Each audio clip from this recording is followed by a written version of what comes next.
que eu fiz a vocês. A gente dá um intervalinho e vai responder todos aqueles questionamentos. Então, gente, o que é a penhora? Tá? Penhora é um ato judicial que apreende um dos bens do devedor, com o objetivo de transformar esse bem em dinheiro. Então, vou colocar aqui no nosso compartilhamento para vocês entenderem melhor. Tá? Olha só, gente. Vamos imaginar uma pessoa rica, por exemplo, a Leila. Então, a Leila, ela tem um carro, ela tem um jet ski, ó. Ela tem uma casa em Mosqueiro, ela tem uma casa em Salinas, ela tem 4 kitnets alugados, ela tem um mercadinho, ela tem dinheiro em conta, poupança, investimento, bolsa de valores. Tudo isso é o que a Leila tem. E peço perdão aí para a Leila por estar expondo aí a privacidade dela, de questão de sigilo bancário, fiscal e patrimonial. Mas essa aula está sendo gravada, vai para o YouTube mesmo, ninguém vai saber.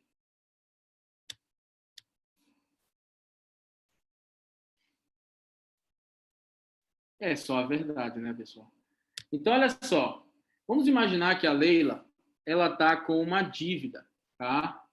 Ela está com uma dívida, vamos colocar aqui, uma dívida de 80 mil reais, tá? 80 mil reais. E ela não paga essa dívida junto à justiça, já num processo de execução, tá? E aí, o que é a penhora? A penhora é quando o juiz invade o patrimônio dela e seleciona qual bem ou quais bens vão ser utilizados para satisfazer o direito de crédito, satisfazer o pagamento daquela dívida. Então, o que é a penhora, gente? Ora, se vários são os bens do devedor, eu preciso levar para um leilão, etc. Mas, para isso, eu preciso escolher. Eu preciso iniciar essa tarefa de realmente penhorar. É o que? A moto, é o jet ski, é a casa de praia. Então, a penhora é um ato judicial que apreende um dos bens do devedor, aqui, ó, para, posteriormente, levar para um leilão e transformar esse bem em dinheiro, tá? Então, gente,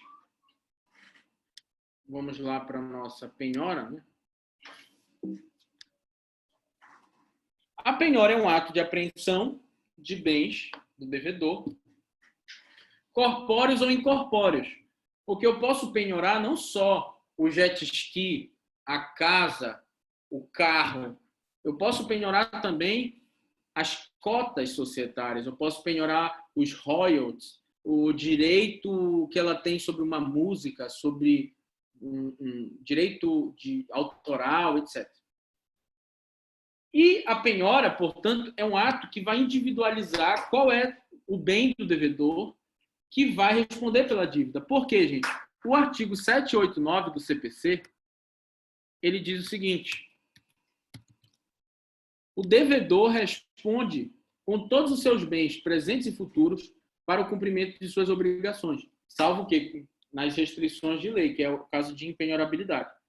Então, se o devedor, no caso a Leila, pode responder com todos os bens, resta saber qual bem que vai servir para o pagamento realmente dessa dívida. Tá? Outra coisa importante sobre a penhora é que a penhora, muito embora seja a decisão do juiz, escolhendo qual bem vai ser penhorado, tanto o executado quanto o exequente podem indicar para o juiz qual bem que vai ser penhorado. No caso, o exequente vai tentar indicar aquele bem mais fácil de ser vendido, mais valioso. O executado vai indicar aquele bem que é menos oneroso para ele. E nesse bolo todo, o juiz vai decidir qual bem vai ser penhorado, porque ele tem que observar o valor da efetividade, de entregar a tutela jurisdicional num prazo razoável e efetivar, E também ele tem que observar a menor onerosidade, na medida do possível, verificar de que modo é possível impactar menos a vida do executado. E aí, gente, por isso que o juiz, no momento de apreciar qual Professor, bem ele... Diga. eu queria saber se o senhor falou sobre os bens autorais, eu queria saber se bem fungível pode ser penhorado. Pode. Bem fungível. Infungível. Infungível? Pode, com certeza. Por exemplo, uma obra de arte única, rara, uma joia, um diamante de formato único. Insubstituível? Pode, não tem problema nenhum. Eu só não posso penhorar os bens impenhoráveis, que aí não é o caso. A obra de arte é um valor bem suntuoso, luxuoso. Ah, tá, ok. Pode Era a ser minha penhorado. dúvida. Perfeito, Ok, obrigado. E aí, por isso que o juiz tem que avaliar efetividade de um lado e menor onerosidade de outro. Outro ponto importante, e cuidado também com o Kahoot aí de vocês, é que eu posso ter mais de uma penhora sobre um bem. Vamos imaginar que a pessoa, sei lá, ela tem só uma casa de praia. E aí ela está devendo um banco 20 mil reais, o banco vai lá e penhora. Ela está devendo um vizinho por 80 mil reais, o vizinho vai lá e penhora. Posso ter várias penhoras no imóvel, num bem? Pode, gente, não tem problema. Uma coisa, existe o direito de preferência de quem penhorou primeiro. Então vamos lá pro artigo 797, tá? O direito de preferência, artigo 797.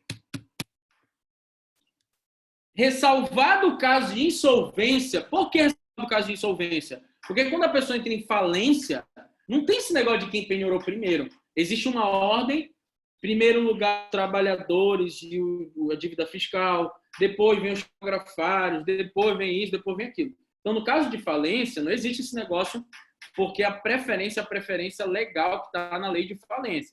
Mas, tirando esse hipótese de falência,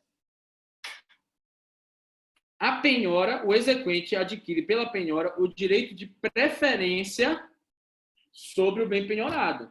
Ou seja, na hora que for vendido o bem, vamos imaginar a casa de Salinas lá da Leila, foi vendida por 120 mil.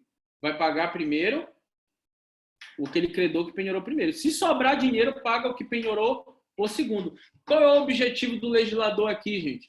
O objetivo é privilegiar aquele exequente diligente, que entrou com a execução logo, que foi atrás do juiz, que mandou penhorar logo. É premiar esse cara diligente.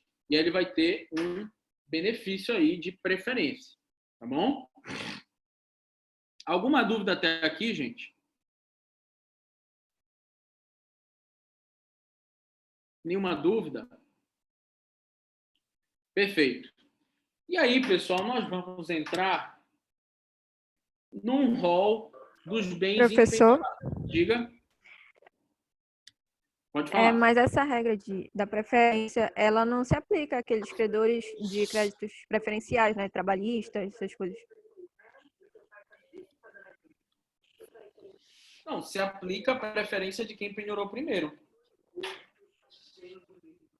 No Se caso, aplica... se a pessoa ela tem débitos trabalhistas, o que vai ser penhorado não iria primeiro para suprir esses créditos e depois os... Bom, aqui a questão é a seguinte. Via de regra, a prioridade é de quem penhorou primeiro. Mas, no direito brasileiro, quando a gente tem colisão de direitos fundamentais, é possível o juiz dar prioridade para créditos alimentares, etc., por meio de uma decisão fundamental. Excepcionalmente, sim, é possível. Entendi.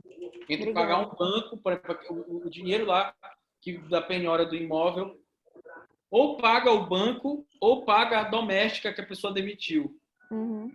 É possível, por decisão fundamentada, instaurar um conflito de competência para uma instância superior, como é o caso do STJ, decidir qual vai ser a prioridade. Entendi. Obrigada.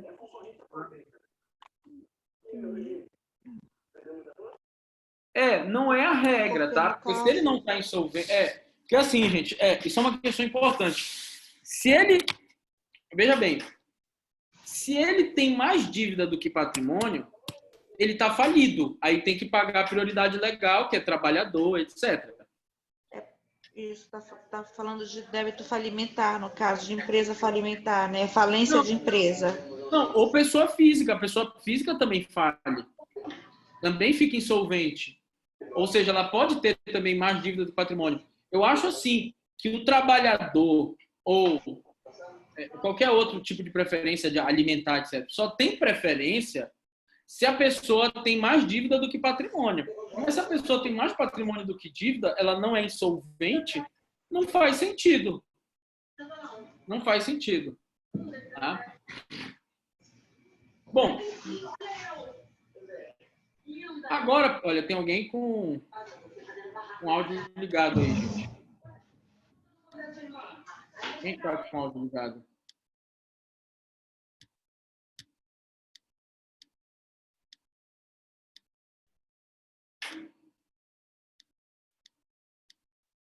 Eu acho que ninguém está. Tá. Então, gente, antes de entrarmos no rol de bens impenhoráveis, o que é preciso lembrar? É preciso lembrar o seguinte, que o objetivo do legislador ao estabelecer um rol de bens impenhoráveis é proteger a dignidade do executado. Tá? Contudo, a primeira observação que a gente tem que fazer é que, se o objetivo desse rol de bens impenhoráveis é proteger a dignidade do executado, resta saber o seguinte: o exequente também não tem um direito fundamental?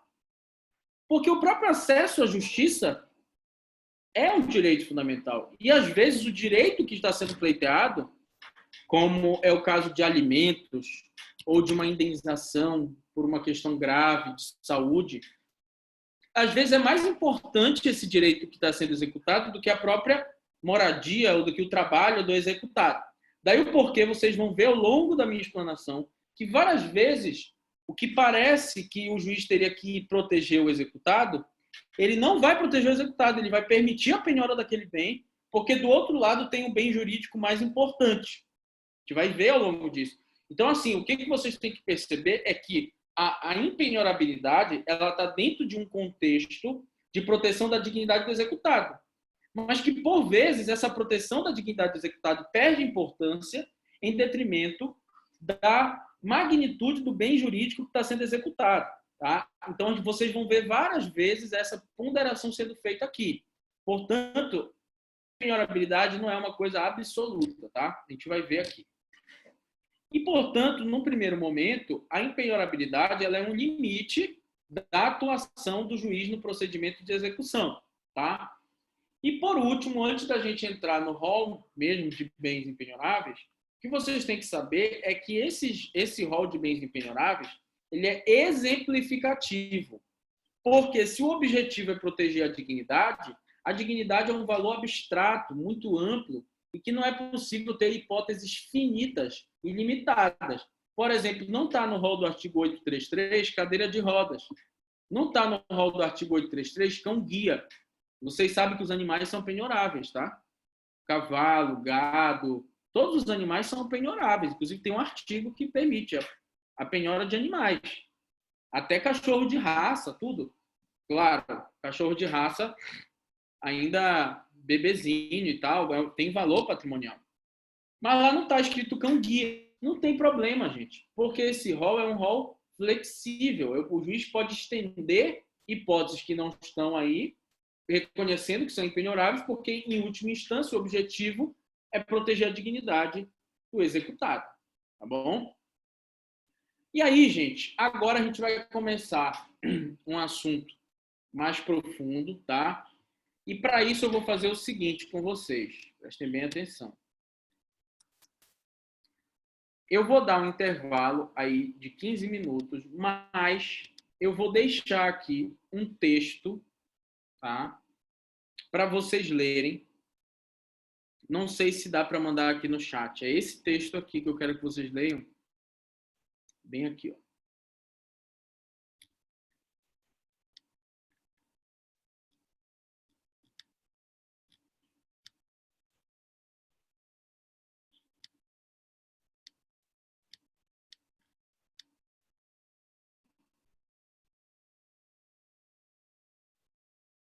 eu quero que vocês leiam a ementa, pelo menos a ementa, dessa decisão do STF. 1,5 página. Como é que eu faço para mandar para vocês? Só anexar no chat, professor. Eu consigo mandar no chat? Consegue sim. Deixa eu ver aqui. Dá o link no chat, professor. Ah, o link no chat. Eu sou muito burro mesmo. E coloca como mensagem pra gente, aí a gente vai poder acessar. É só anexar. Gente, tá aí. Só acessar esse link.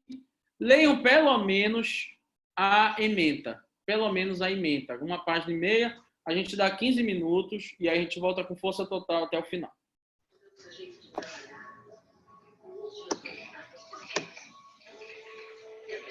Ok, pessoal? E, professor, você também consegue anexar documento, viu? Ah, eu consigo anexar documento, mas como eu já mandei o link, vocês vão conseguir entrar direto. Tá bom. Tá bom? Se não conseguir entrar direto, gente, só copiar e cola no navegador que entra. Eu Isso. acabei de entrar. Ok, pessoal, 15 minutinhos aí para tomar uma água, ler o acordo que a gente vai debater. O primeiro assunto que a gente vai debater é exatamente esse, e já espanca uma das dúvidas que eu coloquei nos questionamentos. Tá certo. Da gravação. Tá. Então, agora a gente vai passar a análise pormenorizada dos bens empenhoráveis. O primeiro deles é o bem de família. E a primeira observação aqui que eu faço a vocês é a seguinte. O bem de família, ele é empenhorável, mas o que se considera bem de família,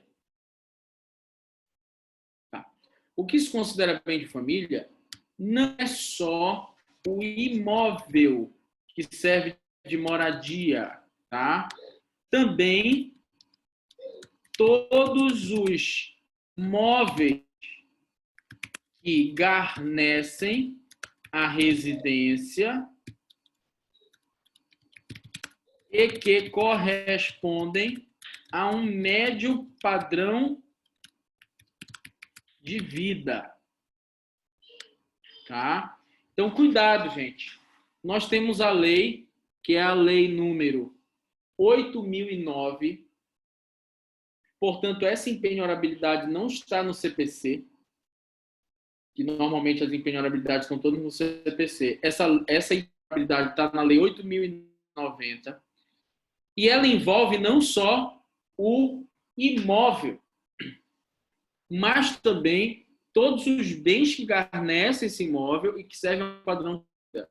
Ou seja, geladeira corresponde ao médio padrão de vida, fogão, o armário onde você guarda lá as panelas, e até mesmo o STJ vem decidindo a primeira televisão, o primeiro ar-condicionado, o primeiro freezer, que não corresponde a um luxo, portanto, também está dentro de um médio padrão de vida. Tá? Agora, a segunda geladeira, a segunda televisão, o segundo ar-condicionado, aí já não é mais um médio padrão de vida.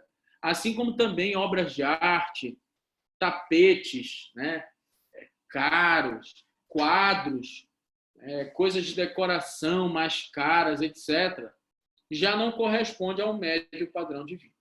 A segunda observação importante é a seguinte: é a súmula 364 do STJ, tá? Súmula 364 do STJ estabelece que, para ser considerado bem de família, serve para uma pessoa viúva e também solteira. Ou seja, quando a lei foi feita em 1990, olha o que diz a lei. A lei fala em casal. A lei fala em casal. Tá? Olha só. Vamos lá para a lei 8.090. Ela diz assim, ó: o imóvel residencial próprio do casal ou da entidade familiar E aí ficava meio lacunoso para dizer, mas eu sou solteiro, né? Ou sei lá, eu sou uma viúva, um viúvo. Também é considerado Lei 8.009. Perfeito. Também é, gente, impenhorável para uma pessoa solteira, desde que sirva o quê? Para a residência, tá? E aí, gente,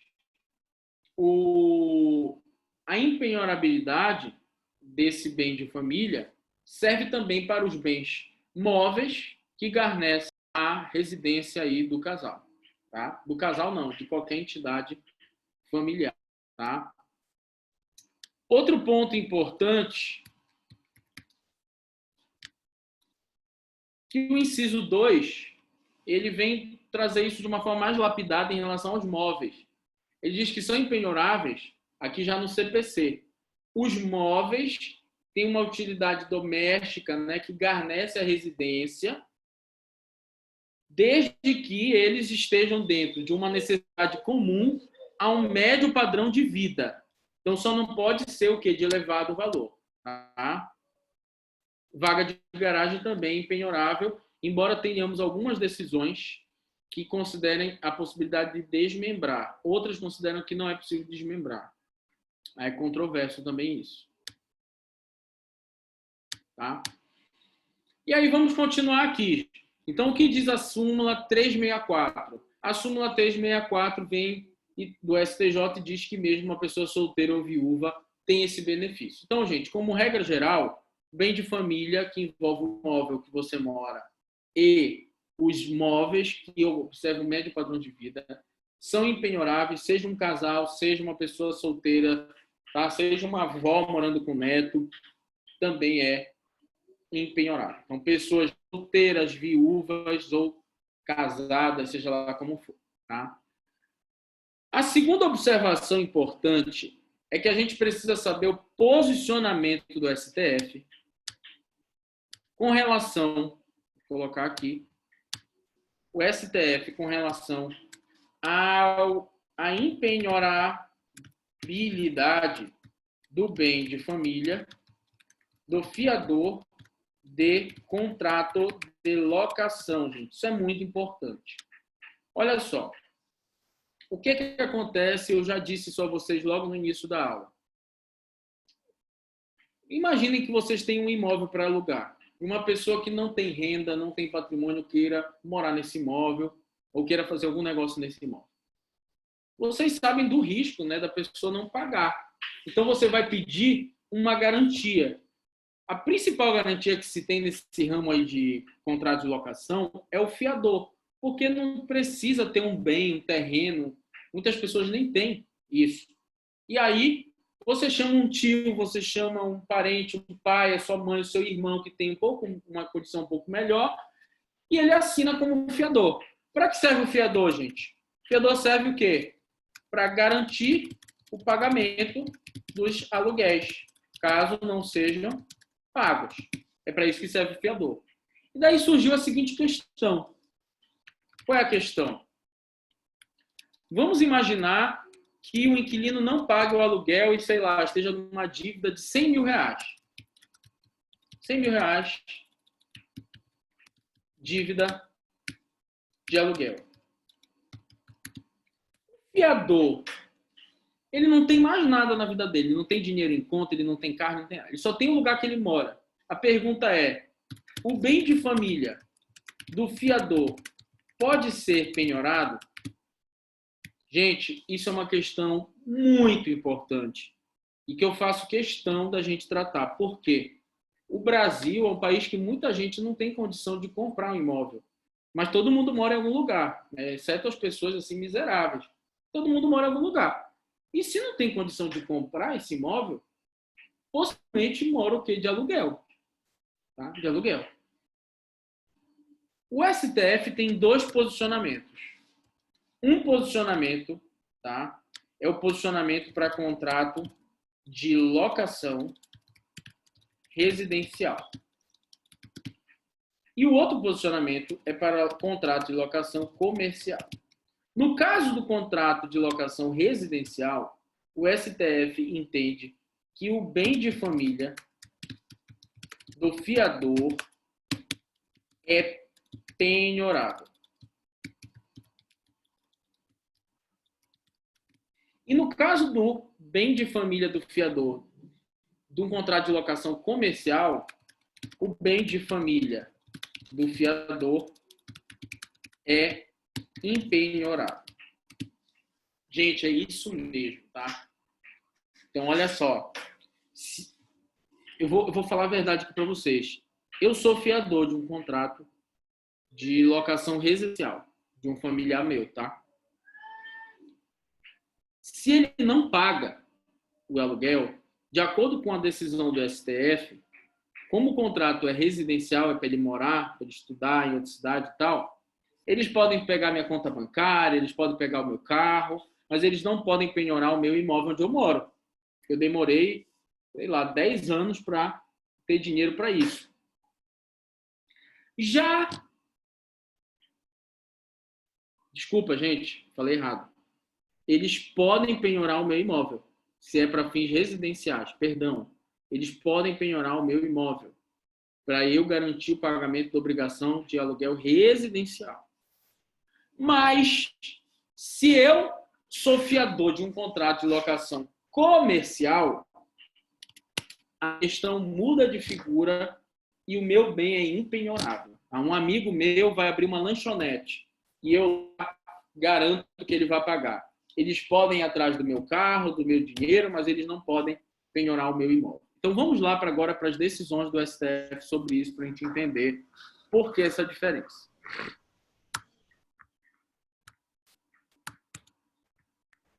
Vamos aqui.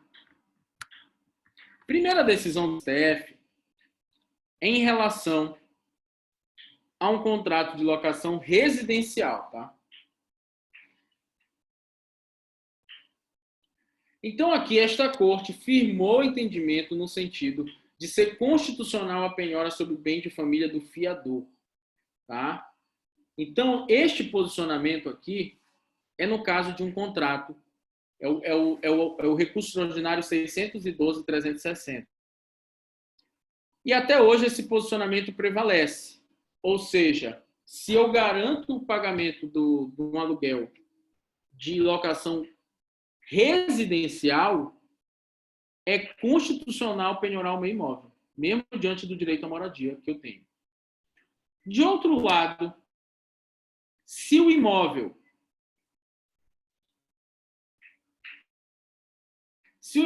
locação comercial, caso concreto que envolve dívida de locação comercial,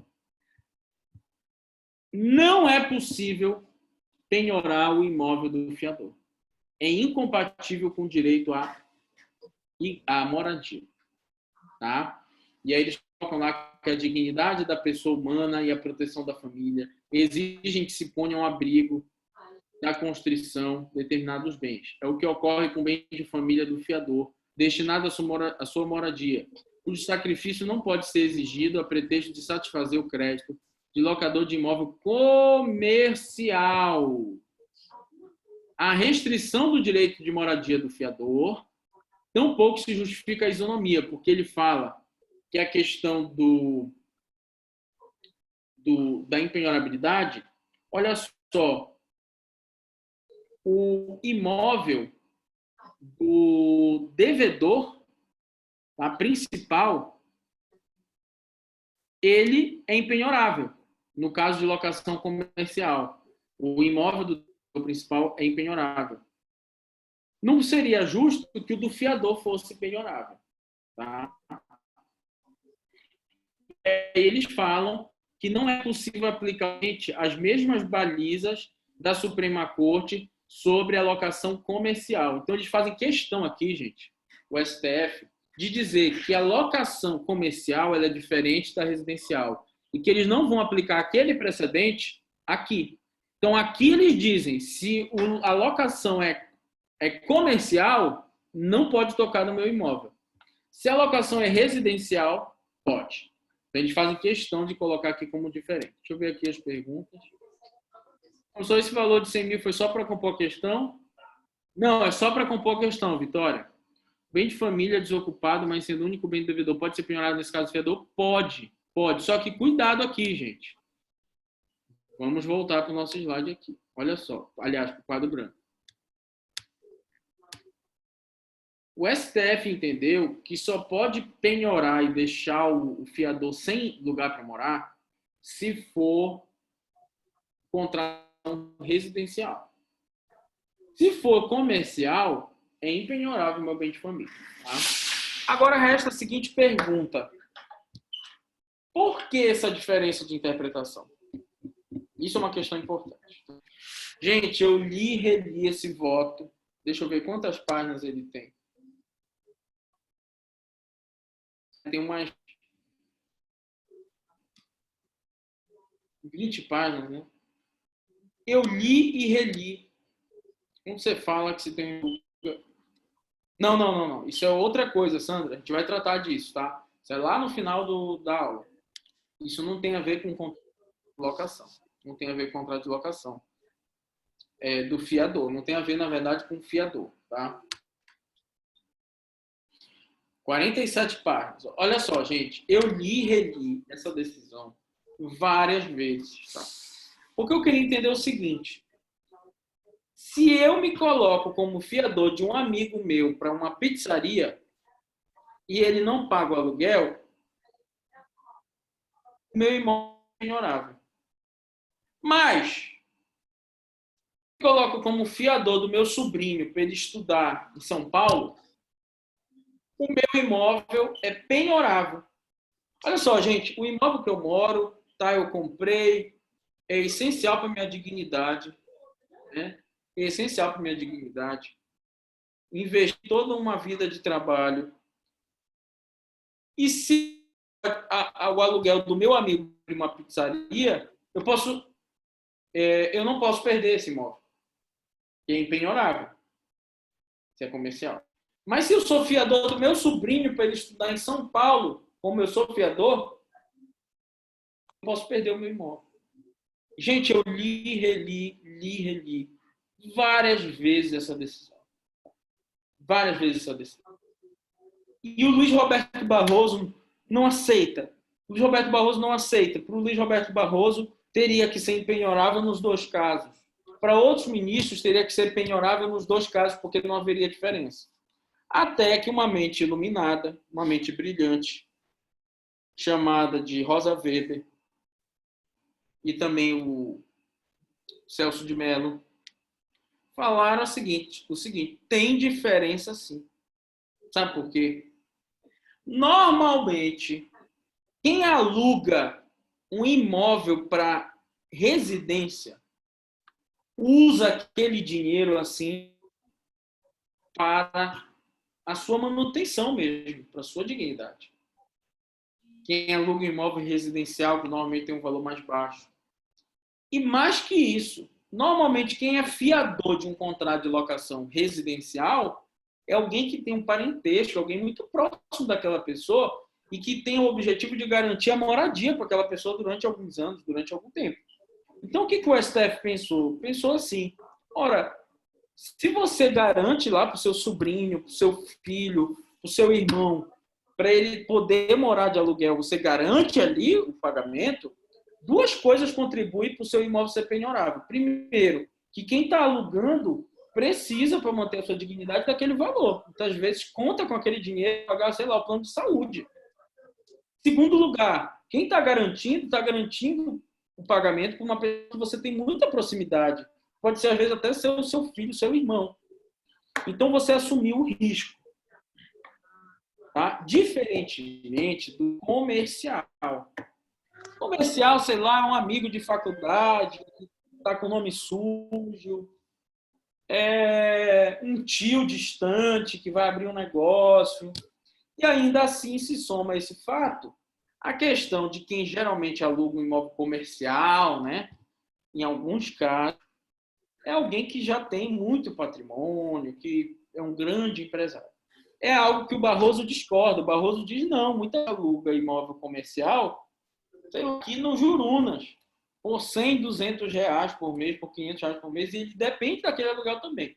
Enfim, gente, é contraditório, é confuso, Mas para a gente acabar com isso, o que é melhor saber? Se eu sou fiador de um contrato de locação residencial, você está correndo sério risco. Tá?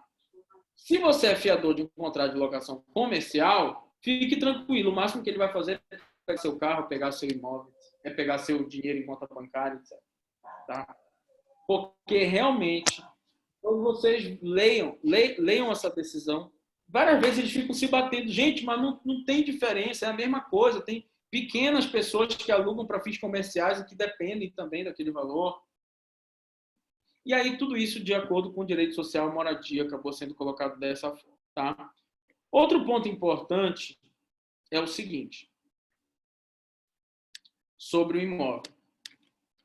É possível, ponto aqui, é possível desmembrar o imóvel? Segunda questão, é possível penhorar imóvel que não serve de moradia, mas que o está alugado e o valor recebido serve para pagar aluguel para moradia? Essa é uma outra questão. Tá? E a outra questão é a seguinte. Se eu moro em 2 lugares, qual desses imóveis vai ser empenhorável? Vamos lá, gente. Resposta à primeira pergunta. É possível desmembrar o imóvel em 2 situações. Primeiro, quando um andar for residencial e o outro for comercial. A parte que é comercial pode ser penhorada. Ou quando o imóvel é gigantesco, sei lá, um terreno gigantesco, uma mansão, e for possível desmembrar esse imóvel sem prejudicar uma parte essencial dele que serve para a pessoa dormir, comer, etc. Então, com relação a essa primeira hipótese, vamos à decisão do STJ aqui, ó. Vamos à decisão do STJ.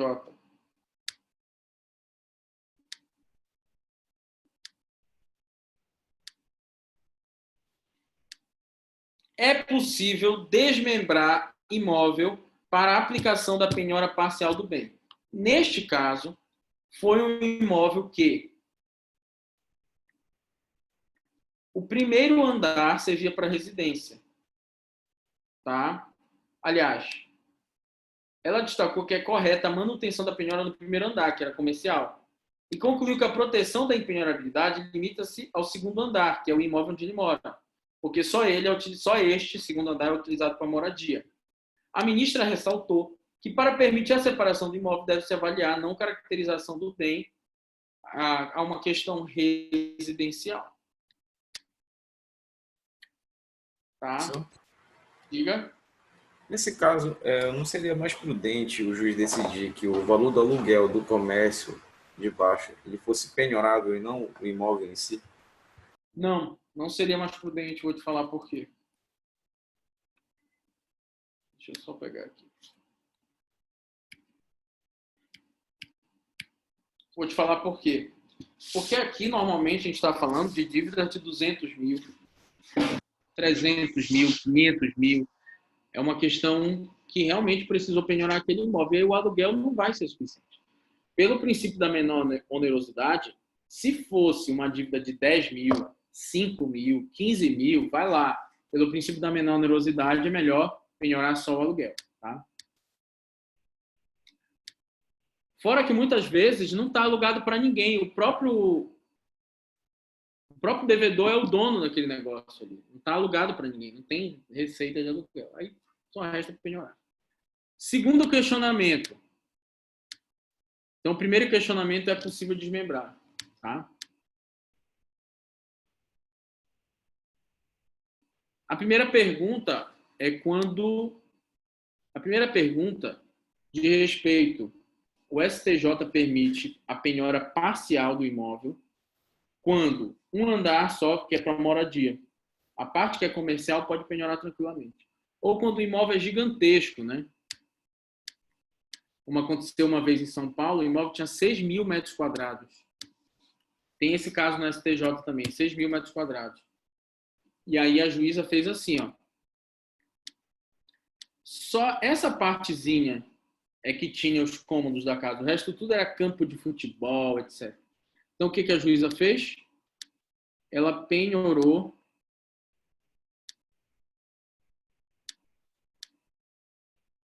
toda essa parte aqui, ó. Que não era essencial para a dignidade do executado, tá? Então, é possível, de acordo com a jurisprudência do STJ, desmembrar o imóvel fazendo uma penhora parcial. Segunda pergunta, é possível penhorar um imóvel que não serve para moradia? Inutilizável? Não. Não. Não fica inutilizável. Por que ficaria inutilizável? A gente vai lá no cartório... Mas por que, por exemplo... Oi? Professor, como é que tu vai, por exemplo, vamos dizer que ela desmembre e coloque a parte de trás. Eu quero, vamos pegar a área de lazer da casa, tá? E não tem acesso para ela. Para ter acesso, teria que passar pela área normal da casa, né? Por dentro da casa. Ficaria inutilizável. Não fica inutilizável. Só se ela tivesse 2 entradas, 2 saídas. Essa pergunta é muito boa. Te agradeço por isso. Pelo seguinte, se ela tiver uma saída por trás e pela frente, não tem o problema, perfeito? Se ela tiver saída por aqui, não tem problema nenhum. Em nome da efetividade da jurisdição, Isso. da execução, desmembra, manda lá para o cartório desmembrar em 2 matrículas e resolvido o problema. Mas também não tem problema se não tiver saída aqui, ó. Não tem problema nenhum, porque vocês estudaram direito das coisas, que existe o direito à passagem forçada. Então vai ter que abrir aqui um pedaço, uma lateral dessa, ou pelo meio, vai ter que abrir o direito de passagem. Isso é um direito constitucional, né, de liberdade e também um direito previsto no próprio Código Civil. Para tudo tem jeito. Só não pode deixar de pagar os outros. Existe um caso parecido como esse aqui dentro do Grêmio. É o Grêmio que fica aqui, né? Aqui na Augusto Montenegro. Acho que é Grêmio, né? É Grêmio? Não. Grêmio. Que tem aquele clube, né? Que é dos portugueses. Sim. Então, lá antes era um condomínio. Era um loteamento. Né? E eles compraram todos os lotes, que fica próximo daquele residencial Portugal, a Jardim Portugal. Lá dentro, se tu observar, tem uma casa, ainda existe uma casa. E é um fato parecido com esse. Né? Só que eles não têm como entrar e não têm como sair. A casa ficou lá, ficou inutilizável. Crime literário, isso. Eu entendo, mas... Né? Eu inclusive achei muito estranho esse fato lá, mas ainda até hoje ainda perdura ainda a questão do processo, mas é bem parecido com isso, entendeu?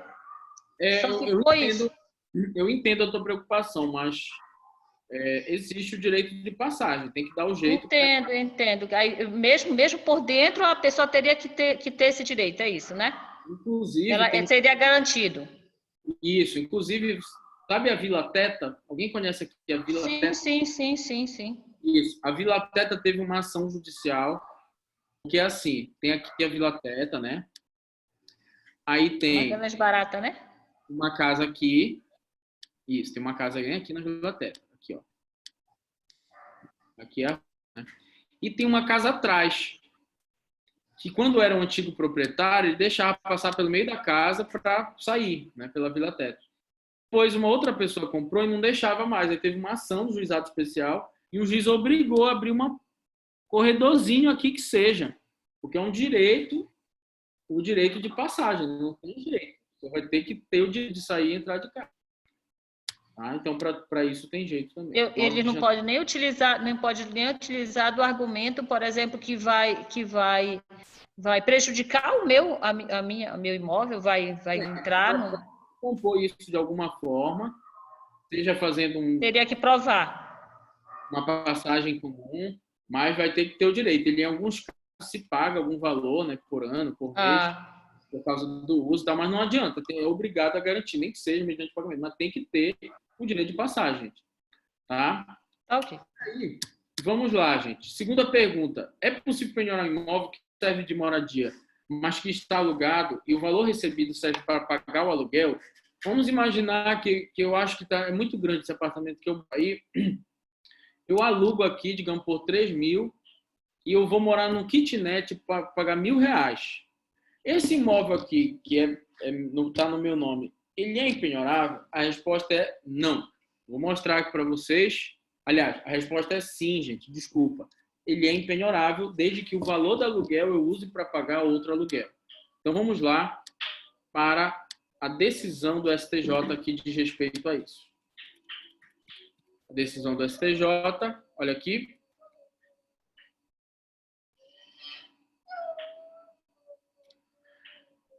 E se decidido que o fato de um único imóvel vir a ser alugado não desnatura como bem de família, quando comprovado que a renda oferida destina-se à subsistência da família, como um aluguel ou então por um valor que serve para o supermercado, etc., por um valor essencial da família. Segunda pergunta. Terceira pergunta. Se eu moro em 2 lugares, qual desses imóveis vai ser empenhorável? Aí, gente, isso está na própria lei. Isso aí está na própria lei que trata do bem de família. Vamos lá para a lei 8.009.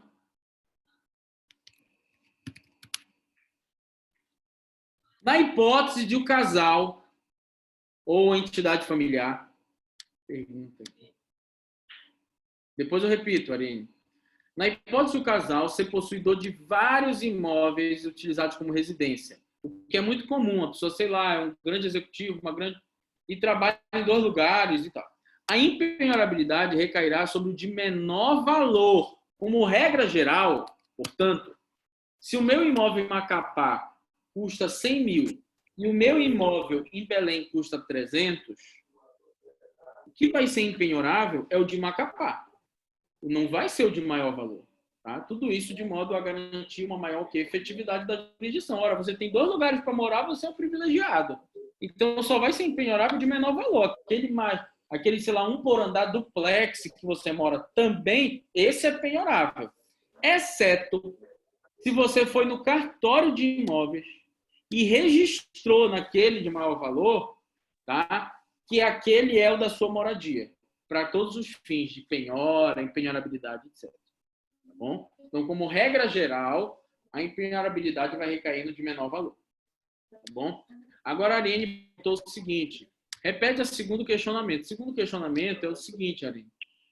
Muitas vezes, um casal de idosos, uma pessoa, sei lá, às vezes uma pessoa jovem também, acha que aquele lugar é muito grande para morar, etc., e aluga aquele imóvel. Mas dinheiro desse aluguel do seu imóvel, você utiliza para alugar um outro lugar, para alugar um kitnet, um outro imóvel para você morar. Ou você utiliza esse dinheiro do aluguel para fazer supermercado e compõe o seu orçamento familiar. Nestes casos, esse imóvel que você está alugando, mesmo não morando lá, ele é empenhorável. Foi o que decidiu o STJ. Tá? Bona, Diga. e se eu usar o valor do aluguel desse primeiro imóvel para pagar parcelas de financiamento? Mesma coisa, pode ser considerado empenhorável. Porque ele está dentro de um orçamento familiar. Pode ser considerado empenhorável, sim. Ok, obrigada.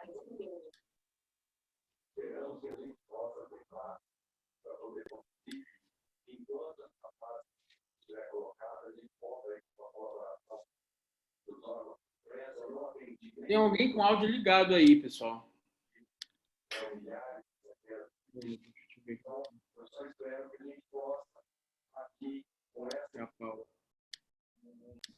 Tá.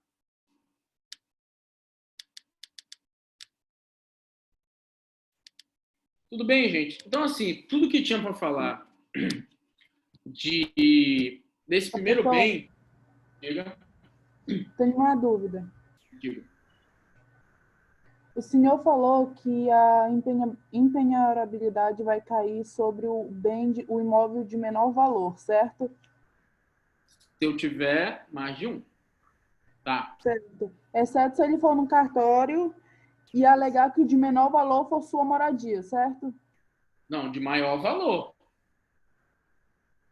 Entendeu? Porque, assim, pela lei, não faz sentido ele registrar no de menor valor.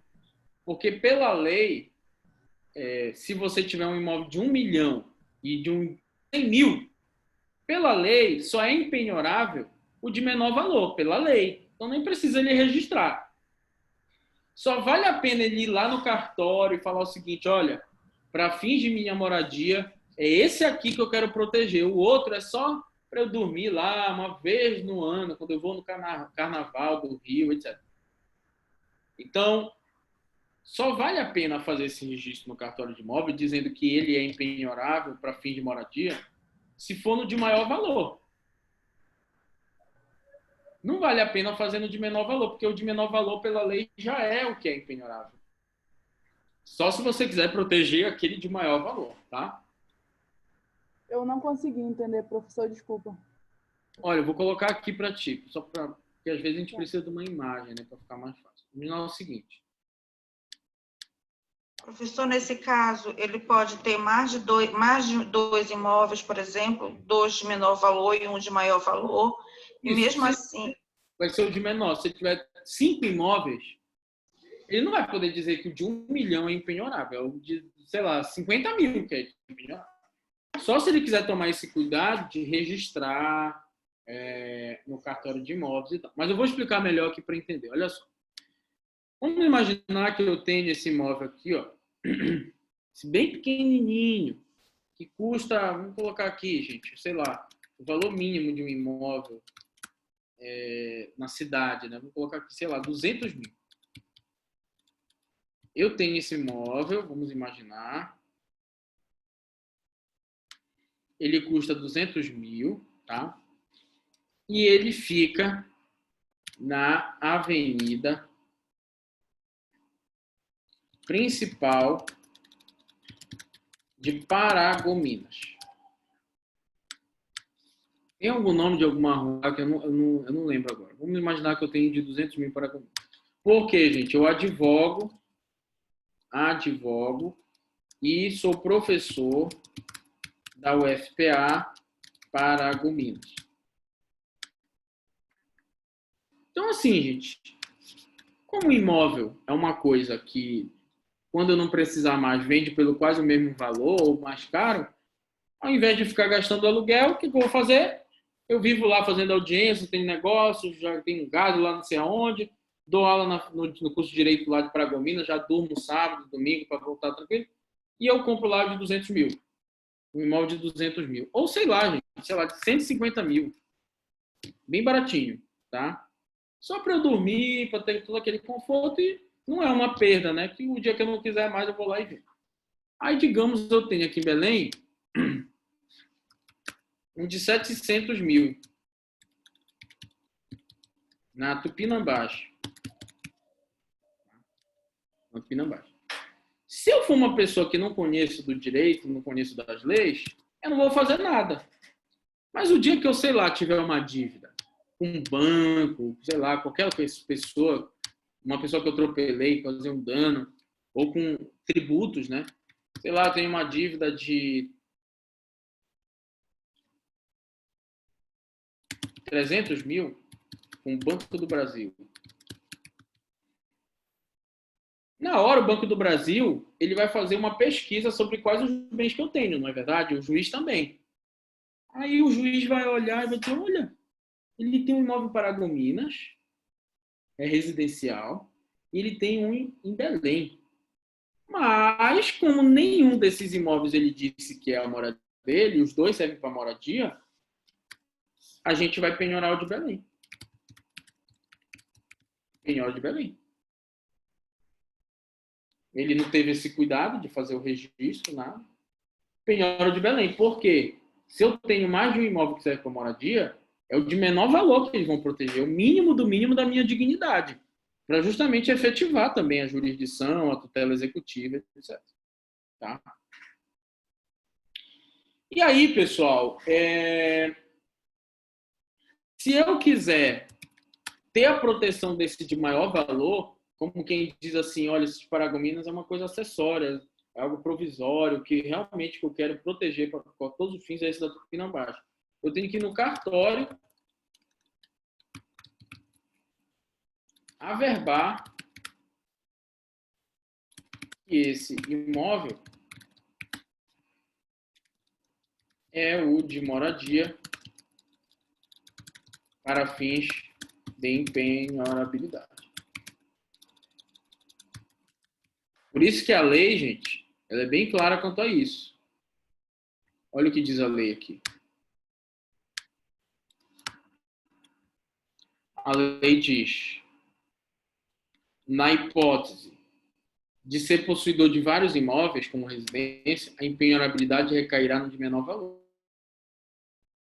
salvo se o outro tipo registrado para esse fim no registro de imóveis. Leila, é o seguinte,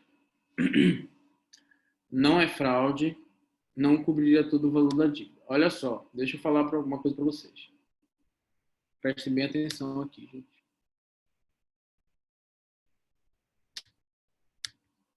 Olha só. A Leila está perguntando uma coisa interessante. Primeira pergunta aqui.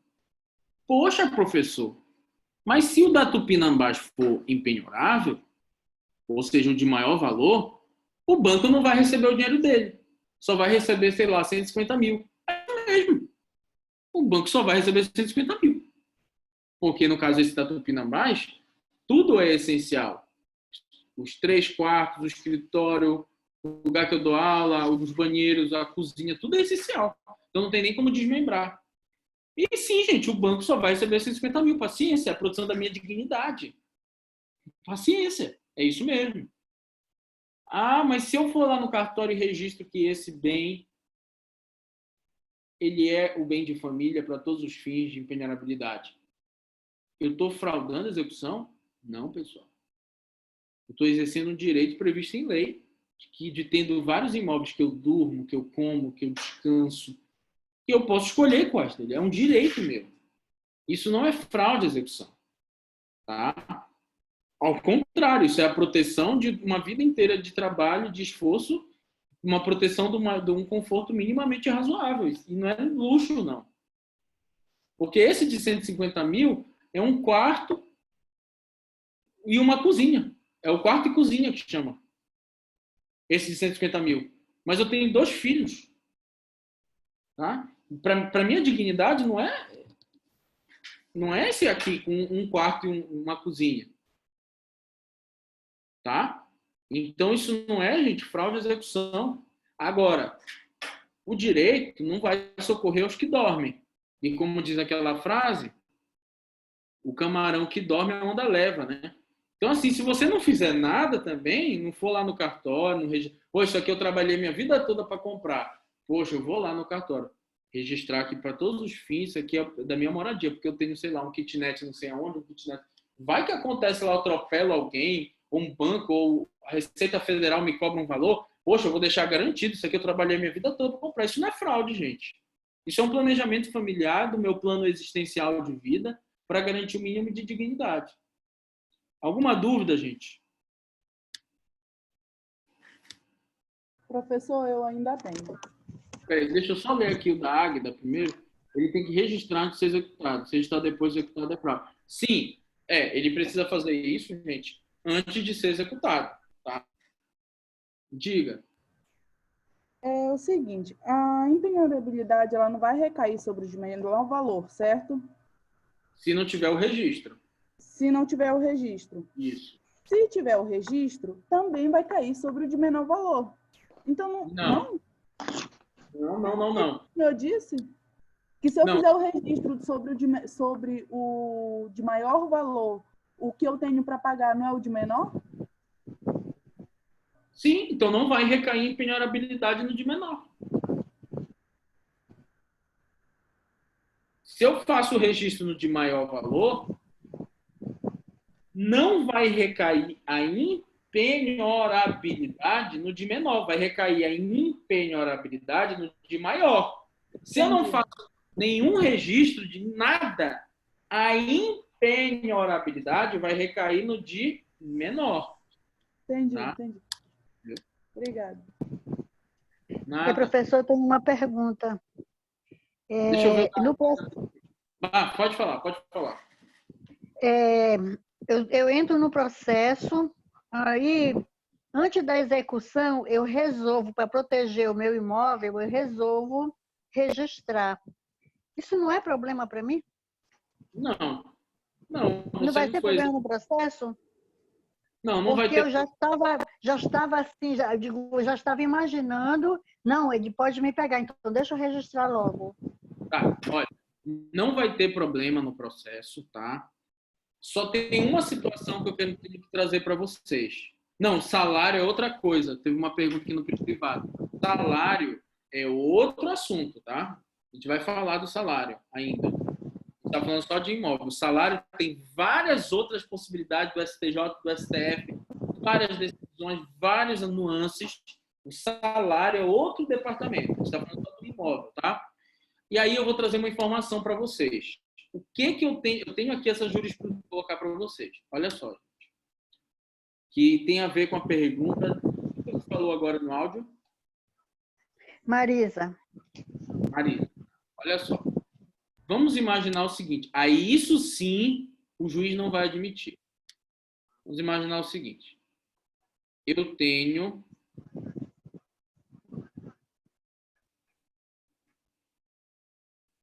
este imóvel. Tá? Aí eu tenho um carro. Eu tenho, sei lá, um jet ski. E eu tenho um kitnet. Tá? O que já teve gente que fez? Muita gente já fez isso aqui. Ó. Viu que estava cheio de dívida. Aí a pessoa fez o seguinte, vendeu tudo. Ó. Vendeu tudo. Tudo isso aqui. Tá? E aí comprou uma mansão. Com academia de arte e tudo. Tá? E aí já teve juiz no Brasil que considerou que isso é fácil. Tá? Porque a pessoa realmente ela se desfez de tudo para dizer o seguinte, olha, a gente está lascado mesmo, a gente vai ser executado. Vamos vender tudo que a gente tem e colocar num duplex de 3 milhões de reais que a gente vai poder dizer que é impenhorável. Tá? E esse exemplo está no livro ou do Humberto Teodoro ou do Daniel Amorim. Se vocês me derem um minutinho, eu acho esse exemplo aqui. Deixa eu pegar bem aqui. Eu consigo achar para vocês esse exemplo. Deixa eu ver aqui.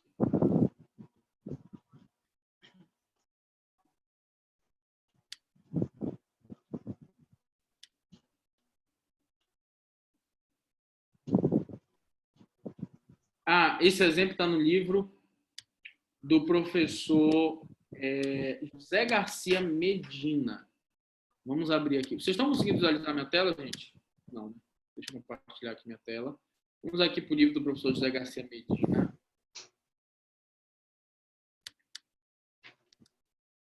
Entendeu o que eu estou dizendo? Professor José Garcia Medina.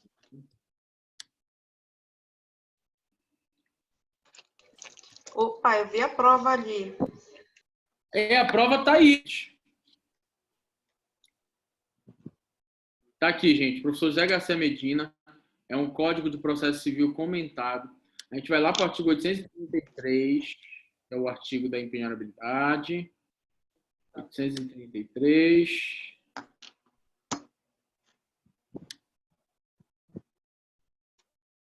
Professor, compartilha esse livro com a gente. Posso compartilhar sim, sem problema. 833, cadê, gente? 815, está chegando. 830, 825, 831, 833, né? Fala dos bens empenhoráveis. Aí ele coloca aqui. Ele tem uma pergunta. Não dá, Davi. Depois eu te explico por quê. Porque esse é um livro de 4.000 páginas. Então, se eu digitar um artigo, esse artigo está mencionado em outras milhares de páginas. Não é só assim. Tá. Então, olha só, gente. Conceito de empenhorabilidade abrange de pessoas solteiras, viúvas e casadas. A vaga de garagem... entrando aqui, olha.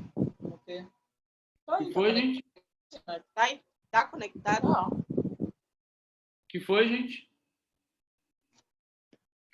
A vaga de garagem que possui matrícula própria no registro não constitui bem de família para efeito de penhora, ou seja, pode ser penhorada. Tá? É legítima a penhora da sede do estabelecimento.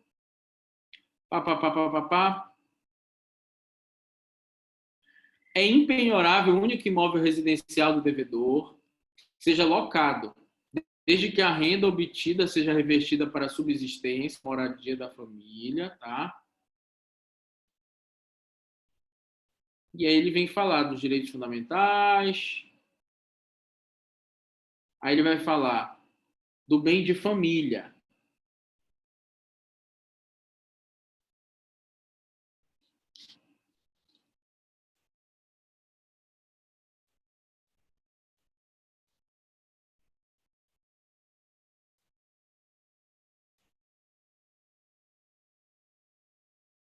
Bom, está no livro do Didier, isso, gente. Meu Deus, deixa eu ver aqui, Didier, volume.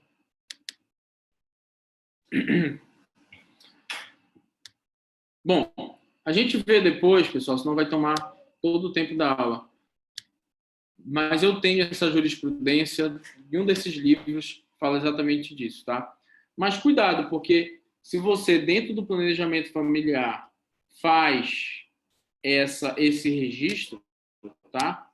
Não vai ser considerado fraude de execução no primeiro momento.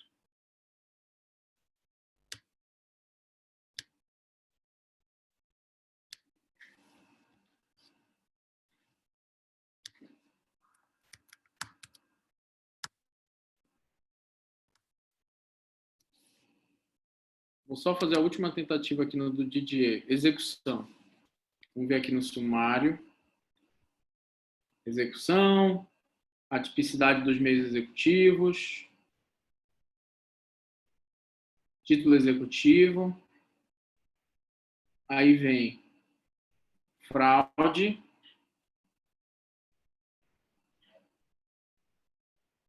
E tem também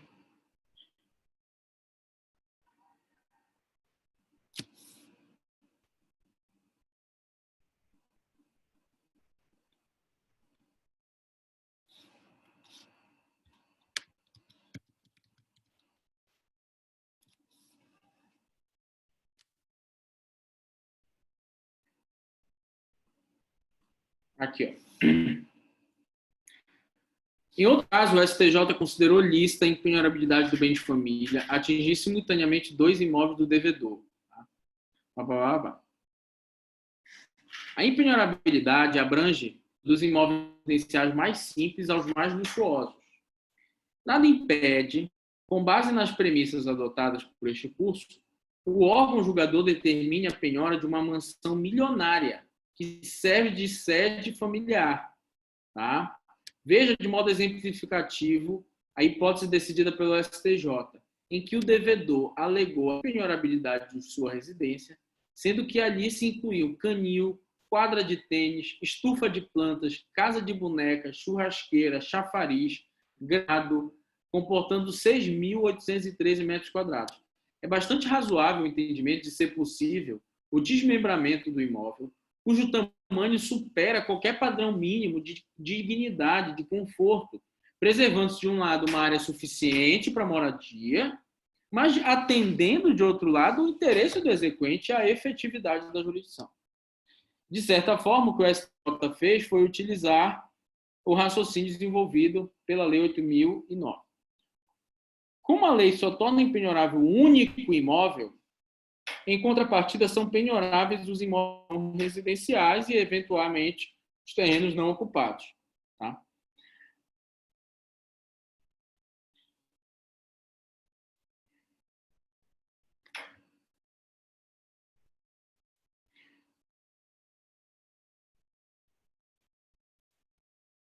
Aqui, perfeito, achei. Até que enfim. Finalmente, não é beneficiado pela impenhorabilidade o devedor que, sabendo-se insolvente, adquire de má fé imóvel mais valioso para transferir à residência familiar, desfazendo-se ou não da moradia antiga. Tá? Exatamente. Aqui é má fé. Aqui vai ser reconhecido realmente fraude. Eu já estou insolvente, eu já não tenho dinheiro, eu vendo tudo que eu compro um imóvel de 3 milhões de reais. Tá? E para finalizar, pessoal, nossa aula de hoje, para finalizar bem de família, vamos para a Lei 8.009, que nós temos... Professor, Diga. o senhor me responde aí essa parte que eu perguntei, tipo, se uma vez averbado, tipo, eu já escolhi um imóvel meu de 1 milhão, mas depois eu compro um que tem um valor ainda maior, de 2,5 milhões, por exemplo. Eu posso trocar essa averbação? Pode trocar a verbação, perfeitamente. Só pode ficar em um imóvel, né? Aí você cancela de um e coloca em outro, para todos os fins de direito. Pessoal, para finalizar, tanto o imóvel que serve para moradia, quanto os bens que estão dentro do imóvel, eles têm situações que eles podem ser penhorados. Primeiro, quando a dívida for do próprio financiamento do bem, tá? O próprio financiamento do bem, você financiou na Casas Bahia, tá? Imóveis, ou então financiou o próprio imóvel na Caixa Econômica, vai ser penhorável. Pensão alimentícia, tá? Pensão alimentícia vai ser penhorável pelo credor de pensão alimentícia. Cobrança de imposto, aí, especialmente... Professor, só um minuto, você falou de financiamento lá em cima, foi? Isso, financiamento.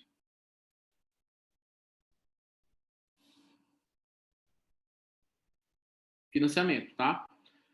O IPTU também vai permitir a penhora do imóvel. Muitos alunos fazem TCC discutindo a intencionalidade disso, tá? Mas o IPTU, ele permite a penhora do imóvel. A questão envolvendo o crime, né? Se ele foi adquirido com dinheiro do crime, é muito raro de acontecer. Também, do fiador em contrato de locação, desde que seja um contrato de locação residencial, porque o STF decidiu contrato de locação comercial continua sendo impenhorável, tá? E aqui, não se beneficiará do disposto nesta lei aquele que, sabendo-se insolvente, adquire de má fé imóvel mais valioso para transferir à residência familiar, desfazendo-se ou não da moradia antiga. Neste caso, poderá o juiz transferir impenhorabilidade para a moradia anterior ou anular a venda, liberando a mais valiosa para a execução. Quando a residência familiar constituir-se imóvel rural, a impenhorabilidade vai se restringir à sede de moradia. Né? Geralmente são não sei quantos hectares. Tudo bem, pessoal? Alguma dúvida, gente? Tem, professor, uma aqui. Envie o livro para a gente, por favor. Ah, não é dúvida. Quer que eu envie o livro, é isso? Sim, sim. Qual Sim, envia pra gente. Qual deles? O do Didier e o do... Esse do Didier, ele é o quê? O manual curso, né? Do volume 5, é isso? Vou passar para vocês. Eu tenho condições de passar no WhatsApp da Leila. Serve? Serve, professor. Ela passa pra gente. Tá. Eu passo para o WhatsApp da Leila, assim como esse slide. Tá bom, gente? Beleza. Então, amigos, com isso a gente finaliza. E o Kahoot? Pois é, gente. O Kahoot, olha só, realmente a coisa tomou uma proporção... Porque, olha só, esse é só o primeiro caso de impenhorabilidade. A gente tomou a aula inteira quase só falando do bem de família. A gente tem mais 15 bens impenhoráveis aí, Todos esses casos são outros bens impenhoráveis com outra jurisprudência, com outras interpretações. E o Kahoot, ele envolve todos eles. Eu estava Quer dizer aqui que a gente já. ainda vai estudar, ainda falta ainda, não terminou ainda, né? O Kahoot está aqui, ó. Só sobre empenhorabilidade, mas é sobre Mas todo de não foi empenhorabilidade. toda a aula, então, não deu tudo só para hoje, né? Não deu nem 10% do que tinha para falar. A gente só falou do bem de família. Tem mais 15 hipóteses de empenhorabilidade. A gente só falou de uma. Beleza, tá bom. Tá? E aí não Professor? tem por que fazer o Kahoot. Diga. Faltam 5 minutos. Eu poderia rapidamente falar sobre as medidas executivas lá, subrogadas e as coercitivas, rapidamente? Quer que eu fale sobre a prova? Não é melhor falar sobre a prova? Pode ser. Não é melhor falar sobre a prova? É melhor falar sobre a prova. Sim. Com certeza, professor, com certeza. Eu não vou dar a resposta, vou explicar como vocês vão poder investigar isso, tá? Então, olha, o artigo 139 dispõe que cabe ao magistrado determinar todas as medidas indutivas, coercitivas, mandamentais, subrogatórias. Certamente um dos temas mais controversos no CPC. A previsão de medidas executivas... O que estão falando aqui, gente? Tá. Tem despertado grande interesse. No plano cotidiano, a criatividade tem sido pródiga. Discorra sobre os limites para as medidas atípicas. Bom, aí não tem mistério, porque os limites para fixar as medidas atípicas estão todos no livro do Fred Didier, volume 5. Tem lá 7 a 8 situações, assim como também nos 2 artigos do que fazer quando o devedor é um cafajeste. Então, é algo que eu não vou tratar aqui com vocês, porque eu estaria dando a resposta. E até porque no nosso slide eu coloco lá todos esses limites, só que vão ter que explicar, discorrer, tá? O outro caso é muito fácil, que é sobre fraude e execução. Aí eu também não posso dar a resposta, mas digo que lendo todas as hipóteses também no Didier sobre fraude e execução, vocês não vão errar essa questão. E a diferença entre medida executiva subrogatória e coercitiva é... Bom, aqui, gente, deixa eu explicar para vocês. Rapidamente aqui uma ideia geral disso. O que acontece? Nós estudamos a diferença entre execução direta e indireta. Tá?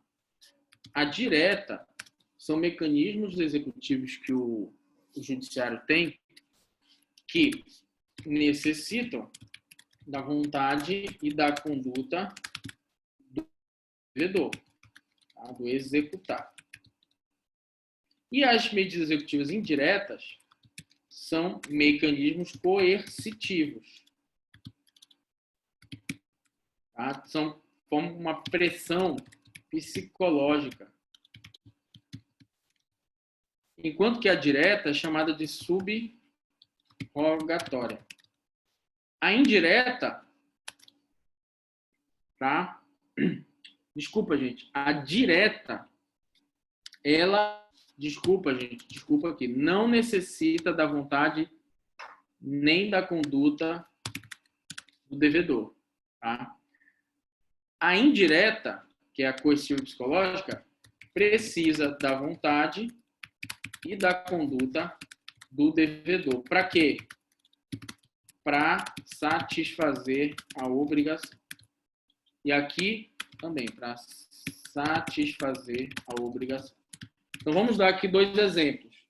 Penhora é uma medida direta ou indireta? A penhora é direta, porque não necessito da vontade do executado. Eu vou lá penhorar o dele, com busca e apreensão, eu vou transformar esse bem em dinheiro. Então, a penhora é um exemplo de uma medida executiva direta. Agora, um exemplo de uma medida executiva indireta, a multa. A multa é um exemplo de uma medida executiva indireta. Tá? Porque a multa ela não vai satisfazer a obrigação. Eu preciso que isso crie uma pressão psicológica que o devedor pratique alguma conduta para satisfazer essa obrigação.